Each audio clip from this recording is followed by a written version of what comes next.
Mr.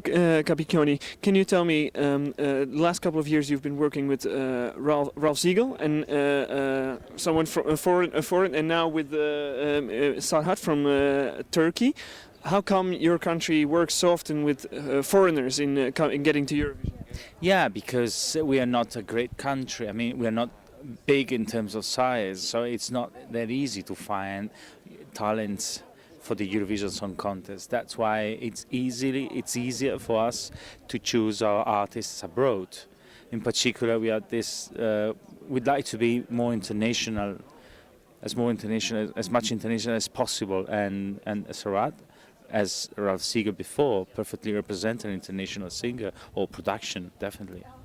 How difficult is it financially for a country like you to get around this Eurovision participation, to get it all organized? Yeah, it's very difficult.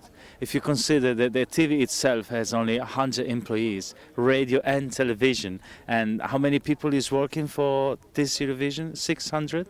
1,000? So the whole TV would not be enough, just to give you some numbers. And the population is 32,000. And the whole Eurovision budget this year is 3 times bigger than the whole TV budget. So you can understand that numbers don't fit with the word easy. So how do you manage then? We always look for sponsors, and we try to do our best in terms of savings, do it with the best way, in the most economical way. Yeah. If one of our people, yeah. Did you see Russia? Did you see Russia? Yeah, well, a great production, isn't it? If one of our people in the audience is watching this video and thinks, I might have a great idea to join for next year. What kind of, you said, let's give us some numbers. What kind of numbers should you think about? What kind of money should you bring in to be able to get this? Oh well, this is not a question you should do directed to the TV. This is not as technical.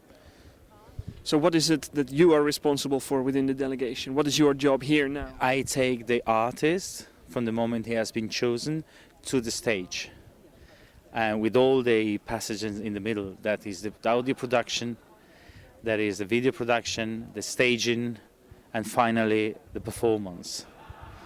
How did you like the staging today for Serhat's first rehearsal? I was expecting something better, but we're working on it. We're confident we can do a bit better than it is now. And what would you like to be better in the next round? I don't think it's really focused on the song, and on, maybe you've seen some strange figures that were supposed to be holograms.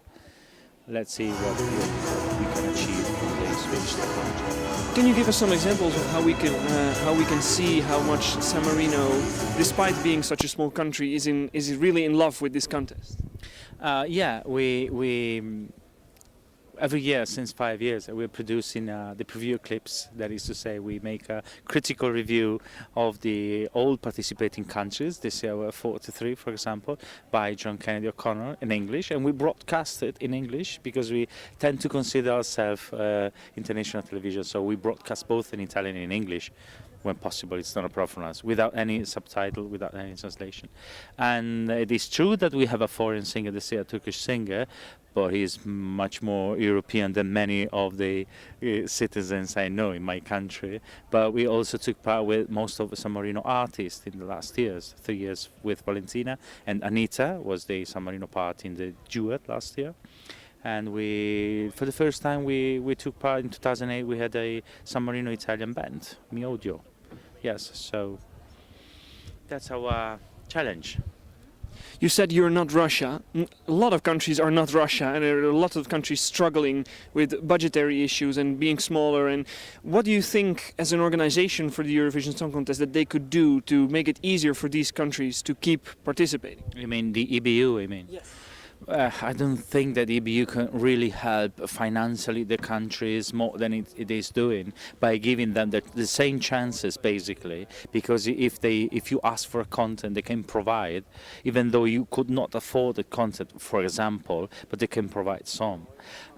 So I think that EBU is quite fair in all this. Of course, EBU is a balance of power.